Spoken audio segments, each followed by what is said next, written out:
রামনগরে রাজ্যের বিরোধী দলনেতা শুভেন্দু অধিকারীর সভা শেষে বাড়ি ফেরার পথে বালিসাইতে বিজেপির ওপর হামলা, মারধর ও গাড়ি ভাঙচুরের অভিযোগ।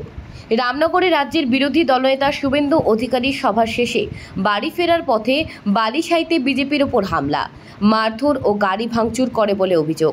তবে অভিযোগের তীর তৃণমূলের বিরুদ্ধে বলে দাবি বিজেপির। এই ঘটনায় প্রতিবাদে রামনগর বাসস্ট্যান্ডে প্রায় ঘণ্টাখানেক পথ অবরোধ করে বিক্ষোভ দেখালো বিজেপির নেতা কর্মী ও সমর্থকেরা। সূত্রে খবর, শুভেন্দুর সভা শেষে বলিসাই বাজার সংলগ্ন এলাকায় তৃণমূল আশ্রিত দুষ্কৃতীরা বিজেপির ওপর অতর্কিত হামলা চালায় বলে অভিযোগ। বিজেপি সমর্থকদের টোটো অটোতে হামলা চালায় হয়। বেশ কয়েকজন গুরুতর আহত বিজেপি কর্মীকে বালিসাই হাসপাতালে ভর্তি করা হয়েছে। তারই প্রতিবাদে রামনগরে পথ অবরোধ করে বিক্ষোভ দেখায় বিজেপি কর্মীরা। পুলিশ পথ অবরোধ তুলতে এলে বিজেপি কর্মী সমর্থকদের সাথে রামনগর থানার পুলিশের জোর বচসা বেঁধে যায়। চরম উত্তেজনা সৃষ্টি হয় এলাকায়। প্রায় 1 ঘন্টা ধরে পথ অবরোধ করে রাখে বিজেপি কর্মীরা। রামনগরে ব্যাপক যানজটের সৃষ্টি হয়। অবশেষে পুলিশের আশ্বাসে পথ অবরোধ তুলে নেওয়া হয়েছে। এই ঘটনায় স্থানীয় এলাকায় ব্যাপক উত্তেজনা সৃষ্টি হয়। আমাদের কর্মীরা বালিসায় আক্রান্ত হয়, পুলিশ প্রশাসনকে জানিয়েছি, এখনো অবধি কোনো ব্যবস্থা হয়নি।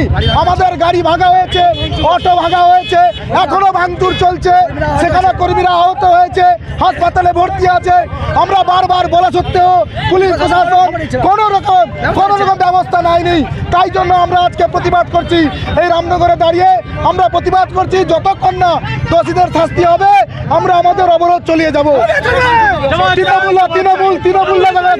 তৃণমূল পুরো তৃণমূল আমাদের থেকে ভয় পেয়েছে, আজকের সভা দেখে ভয় দেখিয়েছে, তাই আক্রমণ চালাচ্ছে।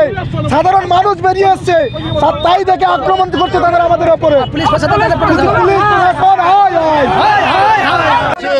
এখন আপাতত যে লোকেদের আপাতত ওই জায়গায় অ্যারেস্ট না করলে এদের কি বলবেন? কোনো জায়গায় কোন জায়গায় যাবো বল? এখন যদি যাই কোনো শান্তিপূর্ণ কোনো রামনগরে গন্ডগোল হয় না, তা সত্ত্বেও যদি এখানে দেখা যায় যারা এসছিল তাদের উপরে আক্রমণ হয়, তা কি বলবো? কি বলবো?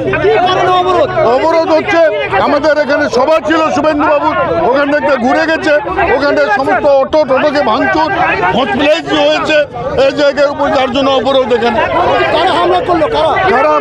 তৃণমূল দুষ্কৃতীরা, ওরাই হামলা করেছে,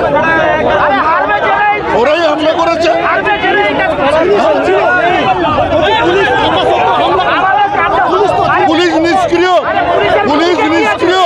পুলিশ কোনো দলদাসে পরিণত হয়েছে, তৃণমূলের দলদাসে পরিণত হয়েছে।